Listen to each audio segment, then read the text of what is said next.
ഏതൊരു രാജ്യത്തെയും ഏറ്റവും കൂടുതൽ ആദരിക്കപ്പെട്ട നേതാവ് എന്ന വിശേഷത്തിന് അർഹനായ ഒരു വ്യക്തിയെക്കുറിച്ചാണ് ഇന്ന് നമ്മൾ സംസാരിക്കുന്നത്. ലോകവേദികളിൽ ഇന്ത്യയുടെ യശസ് ഉയർത്തിയ പ്രധാനമന്ത്രി നരേന്ദ്രമോദിയുടെ വ്യക്തിത്വത്തെയും ഭരണമികവിനെയും കുറിച്ചുള്ള ആഴത്തിലുള്ള ഒരു വിശകലനമാണിത്.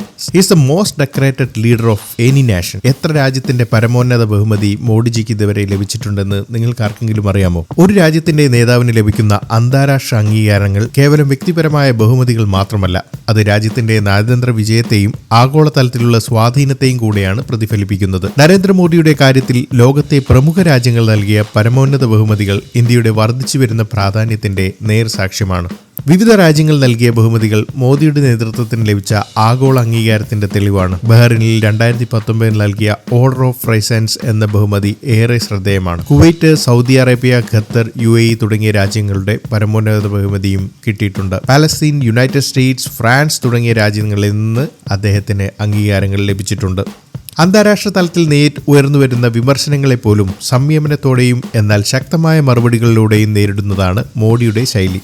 മുൻ US പ്രസിഡന്റ് ഡൊണാൾഡ് ട്രംപ് പലതരം ബഹളങ്ങൾ വെച്ചപ്പോഴും മോഡി മിണ്ടിയില്ല, അനങ്ങിയില്ല. എന്നാൽ നിശബ്ദനായിരുന്ന് നയതന്ത്രത്തിലൂടെയും പ്രവൃത്തികളിലൂടെയും അദ്ദേഹം ശക്തമായ മറുപടികൾ നൽകി. മാധ്യമങ്ങളുടെ ഭാഗത്തുനിന്നുണ്ടായ ചെളി വാരിയെറിയലുകളോടും ഇതേ സമീപനമാണ് അദ്ദേഹം സ്വീകരിക്കുന്നത്. ഇന്ത്യൻ ജനാധിപത്യത്തിന്റെ സൗന്ദര്യം കുടികൊള്ളുന്നത് പാരമ്പര്യ രാഷ്ട്രീയത്തിനപ്പുറം സാധാരണ പശ്ചാത്തലത്തിൽ നിന്നുള്ള ഒരു വ്യക്തിക്ക് പോലും രാജ്യത്തിന്റെ പരമോന്നത പദവിയിൽ എത്താൻ സാധിക്കുമെന്നതിനാലാണ്. അത്തരം നേതാക്കൾക്ക് ജനങ്ങളുടെ പ്രശ്നങ്ങളും സ്വപ്നങ്ങളും എളുപ്പത്തിൽ മനസ്സിലാക്കാനും അവരുമായി താദാമ്യം പ്രാപിക്കാനും സാധിക്കുന്നു. നരേന്ദ്രമോദിയുടെ ജീവിതം ഇതിനൊരു മികച്ച ഉദാഹരണമാണ്. മോദിയുടെ വ്യക്തിപരമായ ഗുണവിശേഷങ്ങൾ അദ്ദേഹത്തെ മറ്റുള്ളവരിൽ നിന്ന് വ്യത്യസ്തനാക്കുന്നു. ഏതൊരു കാര്യത്തെയും ആഴത്തിൽ നിരീക്ഷിക്കാനുള്ള കഴിവ്, കീൻ ഒബ്സർവർ, അദ്ദേഹത്തിന്റെ പ്രത്യേകതയാണ്. ഒരു സംഭവം കണ്ടാൽ അതിന്റെ എല്ലാ വശങ്ങളും മനസ്സിലാക്കാൻ അല്ലെങ്കിൽ സ്കാൻ ചെയ്യാൻ അദ്ദേഹത്തിന് സാധിക്കുന്നു. കുടുംബവാഴ്ച രാഷ്ട്രീയത്തെ എതിർത്ത് സ്വന്തം കഠിനാധ്വാനം കൊണ്ട് മാത്രം ഉയരങ്ങളിലെത്തിയ നേതാവാണ് ഇദ്ദേഹം. Self made man is always better than A silver spoon in the mouth. വായിൽ വെള്ളിക്കരണ്ടിയുമായി ജനിച്ചവനല്ല, സ്വയം വളർന്നു വന്നവനാണ് മികച്ചവൻ എന്ന ആശയം അദ്ദേഹത്തിന്റെ ജീവിതത്തിലൂടെ വ്യക്തമാകുന്നു. കഴിഞ്ഞ 11 വർഷത്തിനിടെ ഒരു ദിവസം പോലും അവധിയെടുക്കാതെ വർഷത്തിൽ 365 ദിവസവും രാജ്യത്തിനു വേണ്ടി പ്രവർത്തിക്കുന്ന വ്യക്തിയാണ് മോഡി. ഒരു യാത്ര കഴിഞ്ഞ് നേരെ മലേഷ്യയിലേക്കും പട്ടായയിലേക്കും മലേഷ്യയിലേക്കും സുഖവാസത്തിന് പോകുന്ന രീതിയല്ല അദ്ദേഹത്തിന്റേത്. സ്ഥിരോത്സാഹം,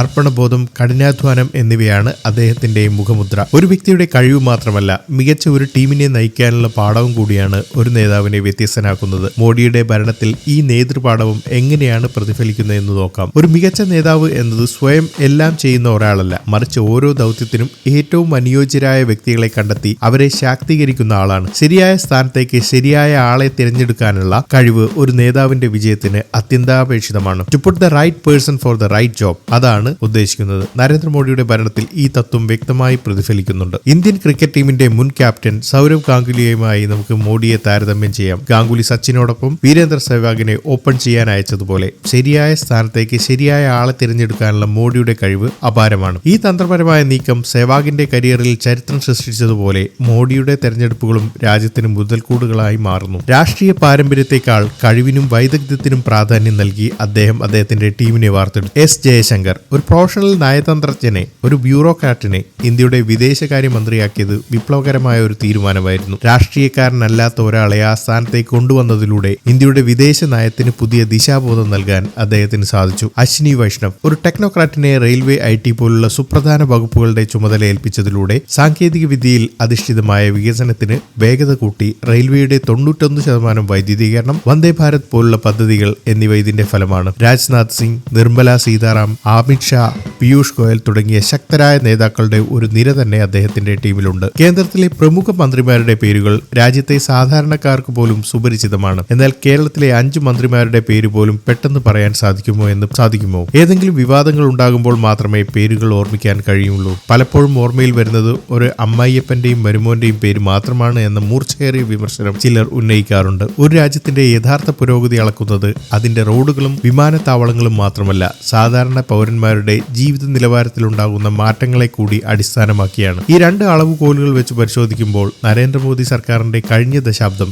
ഇന്ത്യയുടെ പരിവർത്തനത്തിന്റെ കാലഘട്ടമാണെന്ന് കാണാം. 2014 മുമ്പും ശേഷവുമുള്ള വികസനം നമുക്കൊന്ന് നോക്കാം. 2014 മുമ്പ് എയർപോർട്ടുകൾ 77 എണ്ണമായിരുന്നു. 2014 ശേഷം അത് 148 വർദ്ധിച്ചു. ഹൈവേ നിർമ്മാണം 2014 മുന്ന് 11 കിലോമീറ്റർ പെർ ഡേ ആയിരുന്നത് ഇപ്പോൾ 34 കിലോമീറ്റർ പെർ ഡേ ആയി. റെയിൽവേ വൈദ്യുതീകരണം 2014 ശേഷം 91% പൂർത്തിയായി. 41 വന്ദേ ഭാരത് ട്രെയിനുകൾ ഇറക്കി.